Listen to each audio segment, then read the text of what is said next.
നമസ്കാരം.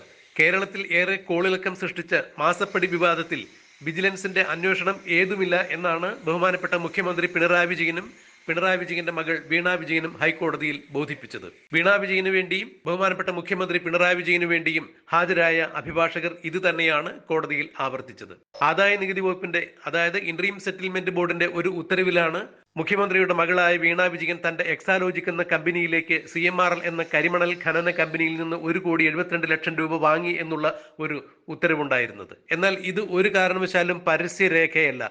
അതുകൊണ്ട് തന്നെ ഇത്തരം ഒരു വിവാദം കോടതിയിൽ തെളിവായി കൊണ്ടുവരാൻ സാധിക്കില്ല എന്നാണ് വീണ വിജയന് വേണ്ടിയും മുഖ്യമന്ത്രി പിണറായി വിജയന് വേണ്ടിയും ഹാജരായ അഭിഭാഷകർ എതിർകക്ഷിയായ മാത്യു കൊഴുന്നാടന്റെ അഭിഭാഷകരോട് പറഞ്ഞത്.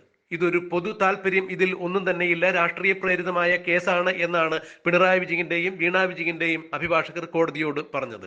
ആദായ നീതി വകുപ്പിന്റെ രേഖയാവട്ടെ പരസ്യരേഖയല്ല. അതുകൊണ്ട് തന്നെ ഇത് കോടതിയിൽ തെളിവാക്കുന്നതിൽ അനുചിതമായ കാര്യങ്ങളാണ് അടങ്ങിയിരിക്കുന്നത് എന്നുകൂടി അഭിഭാഷകർ പറയുകയുണ്ടായി. എതിർകക്ഷിയായ മാത്യു കുഴൽനാടൻ നിയമസഭയിലെ പ്രതിപക്ഷ അംഗമാണ് എന്നുകൂടി അഭിഭാഷകർ ഉയർത്തിക്കാണിച്ചു. അതുകൊണ്ട് തന്നെ ഇത് മുഖ്യമന്ത്രിക്കെതിരെയുള്ള രാഷ്ട്രീയ പ്രേരിതമായ കേസ് തന്നെയാണ്. അതുകൊണ്ട് ഈ കേസിൽ ഒരു പൊതു താല്പര്യമല്ല ഉള്ളത്, രാഷ്ട്രീയ പ്രേരിതമാണ്. മുഖ്യമന്ത്രിയെയും മുഖ്യമന്ത്രിയുടെ മകളെയും ഏതു വിധേനയും താറടിച്ചു കാണിക്കുക എന്നുള്ളതാണ് എതിർ കക്ഷികൾക്ക് ഉള്ള താല്പര്യം. അതുകൊണ്ട് ഇത് രാഷ്ട്രീയ പ്രേരിതമായ കേസായി മാറുന്നു. അതിനാൽ തന്നെ ഈ കേസിൽ ഒരു വിജിലൻസ് അന്വേഷണത്തിന്റെ ആവശ്യമില്ല എന്ന് തന്നെയാണ് മുഖ്യമന്ത്രിയുടെയും വീണ വിജയന്റെയും അഭിഭാഷകർ കോടതിയിൽ ഉണർത്തിച്ചത്. എന്നാൽ ഇക്കാര്യത്തിൽ താൻ തന്റെ വാദത്തിൽ ഉറച്ചു നിൽക്കുന്നു എന്നാണ് എതിർകക്ഷിയായ മാത്യു കുഴൽനാടൻ പറഞ്ഞത്. തിരുവനന്തപുരം വിജിലൻസ് കോടതി ഈ കേസ് നേരത്തെ തള്ളിയിട്ടുണ്ടായിരുന്നു. അതിനെതിരെയാണ് മാത്യു കുഴൽനാടൻ ഹൈക്കോടതിയിൽ ഹർജി കൊടുത്തത്. താൻ അന്ന് പറഞ്ഞ വാദങ്ങളിൽ ഇപ്പോഴും താൻ ഉറച്ചു നിൽക്കുന്നു എന്ന് തന്നെയാണ് കോൺഗ്രസിന്റെ MLA കൂടിയായ മാത്യു കുഴൽനാടൻ തുറന്നടിച്ചത്. അതായത് തൃക്കുന്നപ്പുഴയിലെ ഭൂമി അനധികൃതമായി CMRL കരിമണൽ ഖനനം ചെയ്യുന്നതിന് വേണ്ടി മുഖ്യമന്ത്രി വഴിവിട്ട ചില സഹായങ്ങൾ ചെയ്തു കൊടുക്കുകയുണ്ടായി. അതുകൊണ്ട് തന്നെയാണ് ഈ സഹായത്തിന് പ്രത്യുപകാരമായി തന്നെയാണ് CMRL എന്ന കമ്പനി മുഖ്യമന്ത്രിയുടെ മകളുടെ കമ്പനിയായ എക്സാലോജിക്കിന് 1,72,00,000 രൂപ മാസപ്പടിയായി നൽകിയത് എന്ന വാദത്തിൽ താൻ ഇപ്പോഴും ഉറച്ചു നിൽക്കുന്നു.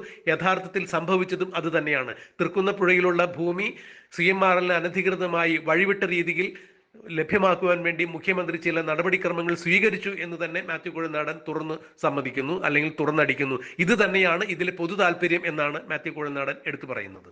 മുഖ്യമന്ത്രിയുടെ മകളുടെ കമ്പനിയായ എക്സാലോജിക് എന്ന കമ്പനിയിൽ നിന്നും വിദ്യാഭ്യാസ ആവശ്യങ്ങൾക്ക് വേണ്ടിയുള്ള സോഫ്റ്റ്വെയറുകൾ നിർമ്മിക്കുകയോ അതിന്റെ സേവനങ്ങൾ ലഭ്യമാക്കുകയോ ചെയ്യുന്ന കമ്പനിയാണ് എക്സാലോജിക് എന്നാണ് കമ്പനിയുടെ രേഖകളിൽ നിന്നും മനസ്സിലാക്കാൻ സാധിക്കുന്നത്.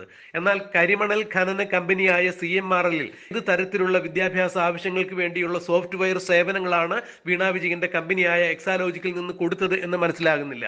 സേവന വേതന വ്യവസ്ഥ പ്രകാരം രണ്ട് കമ്പനികൾ തമ്മിൽ നടന്ന ഇടപാടാണ് ഇത്.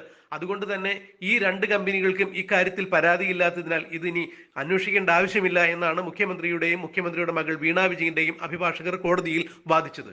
ഇവിടെയാണ് മാത്യു കുഴൽനാടന്റെ വാദത്തിനേറെ പ്രസക്തിയുള്ളത്. കാരണം മുഖ്യമന്ത്രിയുടെ മകളുടെ കമ്പനിയായ എക്സാലോജിക്ക് വിദ്യാഭ്യാസ ആവശ്യങ്ങൾക്ക് വേണ്ടിയുള്ള സോഫ്റ്റ്വെയറുകൾ നിർമ്മിക്കുന്നു, അല്ലെങ്കിൽ അതിന്റെ സേവനങ്ങൾ ലഭ്യമാക്കുന്നു എന്ന് പറയുമ്പോൾ കരിമണൽ ഖനന കമ്പനിക്ക് ഏത് തരത്തിലാണ് വിദ്യാഭ്യാസ ആവശ്യങ്ങൾക്കുള്ള സോഫ്റ്റ്വെയറിന്റെ ആവശ്യകത എന്ന് മനസ്സിലാകുന്നില്ല. അവിടെ എങ്ങനെയാണ് എക്സാലോജിക്കിന് CMRL എന്ന കമ്പനിക്ക്, കരിമണൽ ഖനന കമ്പനിക്ക് ഒരു സേവനം ചെയ്യാനാകുക? ഇതിൽ ദുരൂഹതയുണ്ട്. ഈ ഇടപാടാണ് അവിടെ ദുരൂഹമായി നിൽക്കുന്നത്.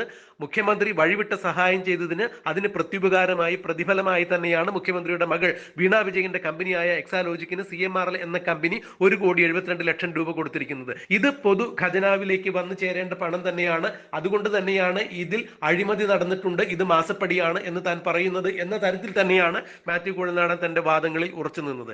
എന്നാൽ രണ്ട് കമ്പനികൾ തമ്മിൽ നടന്ന സാമ്പത്തിക ഇടപാടുകളിൽ രണ്ട് കമ്പനികൾക്കും പരാതിയില്ലാത്തതിനാൽ വിജിലൻസ് അന്വേഷണത്തിന്റെ ആവശ്യകത ഇതിൽ ഉദിക്കുന്നില്ല എന്ന് തന്നെയാണ് മുഖ്യമന്ത്രിക്കും മകൾ വീണ വിജയനും വേണ്ടി ഹാജരായ അഭിഭാഷകർ കോടതിയിൽ വാദിച്ചത്. എന്തായാലും ഈ കേസിൽ ഇനിയും വാദം തുടരും എന്ന് തന്നെയാണ് ഇപ്പോൾ അറിയാൻ സാധിക്കുന്നത്.